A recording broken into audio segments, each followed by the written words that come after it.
Victor Hugo, Les Misérables, tome 1, Fantine. Livre premier, Injuste. Chapitre 1, Monsieur Myriel. En 1815, Monsieur Charles-François Bienvenu Myriel était évêque de Digne. C'était un vieillard d'environ 75 ans. Il occupait le siège de Digne depuis 1806. Quoique ce détail ne touche en aucune manière au fond même de ce que nous avons à raconter, il n'est peut-être pas inutile, ne fût-ce que pour être exact en tout, d'indiquer ici les bruits et les propos qui avaient couru sur son compte au moment où il était arrivé dans le diocèse. Vrai ou faux, ce qu'ont dit les hommes tient souvent autant de place dans leur vie et surtout dans leur destinée que ce qu'ils font. Monsieur Myriel était fils d'un conseiller au Parlement d'Aix, noblesse de Rowe. On comptait de lui que son père, le réservant pour hériter de sa charge, l'avait marié de fort bonne heure, à 18 ou 20 ans, suivant un usage assez répandu dans les familles parlementaires. Charles Myriel, nonobstant ce mariage, avait, disait-on, beaucoup fait parler de lui. Il était bien dans sa personne. Quoique d'assez petite taille, élégant, gracieux, spirituel, toute la première partie de sa vie avait été donnée au monde et aux galanteries. La Révolution survint, les événements se précipitèrent, les familles parlementaires décimées, chassées, traquées se dissipèrent. Monsieur Charles Myriel, dès les premiers jours de la Révolution, émigra en Italie. Sa femme y mourut d'une maladie de poitrine dont elle était atteinte depuis longtemps. Il n'avait point d'enfant. Que se passe-t-il ensuite dans la destinée de monsieur Myriel? L'écroulement de l'ancienne société française, la chute de sa propre famille, les tragiques spectacles de 93, plus effrayants encore peut-être pour les émigrés qui les voyaient de loin avec le grossissement de l'épouvante. Firent-ils germer en lui des idées de renoncement et de solitude?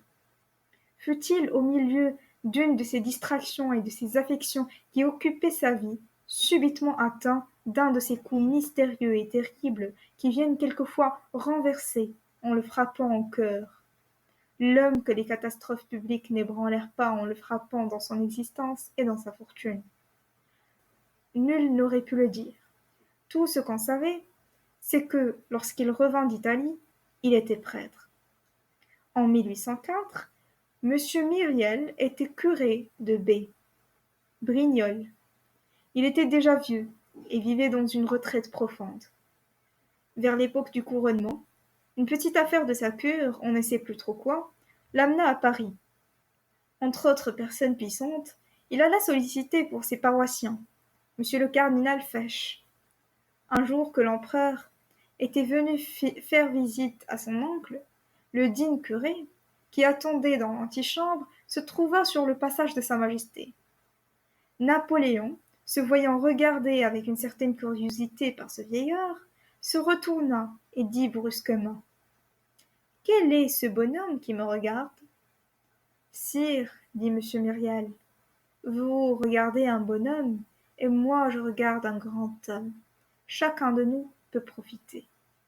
L'empereur, le soir même, demanda au cardinal le nom de ce curé, et quelque temps après, monsieur Myriel fut tout surpris d'apprendre qu'il était nommé évêque de Digne. Qu'y avait-il de vrai? Du reste, dans les récits qu'on faisait sur la première partie de la vie de monsieur Myriel, personne ne le savait. Peu de familles avaient connu la famille Myriel avant la Révolution. Monsieur Myriel devait subir le sort de tout nouveau venu dans une petite ville où il y a beaucoup de bouches qui parlent et fort peu de têtes qui pensent. Il devait le subir, quoiqu'il fût évêque, et parce qu'il était évêque. Mais après tout, les propos auxquels on mêlait son nom n'étaient peut-être que des propos, du bruit, des mots, des paroles, moins que des paroles, des palabres, comme dit l'énergique langue du Midi. Quoi qu'il en fût, après 9 ans d'épiscopat et de résidence à Digne, tous ces racontages, sujets de conversation qui occupent dans le premier moment les petites villes et les petites gens, étaient tombés dans un oubli profond. Personne n'eût osé en parler, personne n'eût même osé s'en souvenir. Monsieur Myriel était arrivé à Digne accompagné d'une vieille fille, mademoiselle Baptistine, qui était sa sœur et qui avait 10 ans de moins que lui. Il avait pour tout domestique une servante du même âge que mademoiselle Baptistine, et appelée madame Magloire, laquelle, après avoir été la servante de monsieur le curé, prenait maintenant le double titre de femme de chambre de mademoiselle et femme de charge de monseigneur. Mademoiselle Baptistine était une personne longue, pâle, mince, douce. Elle réalisait l'idéal de ce qu'exprimait le mot respectable, car il semble qu'il soit nécessaire qu'une femme soit mère pour être vénérable. Elle n'avait jamais été jolie. Toute sa vie, qui n'avait été qu'une suite de saintes œuvres, avait fini par mettre sur elle une sorte de blancheur et de clarté. Et en vieillissant, elle avait gagné ce qu'on pourrait appeler la beauté de la bonté. Ce qui avait été de la maigreur dans sa jeunesse était devenu, dans sa maturité, de la transparence. Ses diaphanités laissaient voir l'ange. C'était une âme plus encore que ce n'était une vierge. Sa personne semblait faite d'ambre, à peine assez de corps pour qu'il y eût là un sexe, un peu de matière contenant une lueur, de grands yeux toujours baissés, un prétexte pour qu'une âme reste sur la terre. Madame Magloire était une petite vieille, blanche, grasse, replète, affairée, toujours haletante, à cause de son activité d'abord, ensuite à cause d'un asthme. À son arrivée, on installa monsieur Myriel et son palais épiscopal avec les honneurs voulus par les décrets impériaux qui classent l'évêque admis immédiatement après le maréchal de Caen. Le maire et le président lui firent la première visite, et lui de son côté fit la première visite au général et au préfet. L'installation terminée, la ville attendit son évêque à l'œuvre.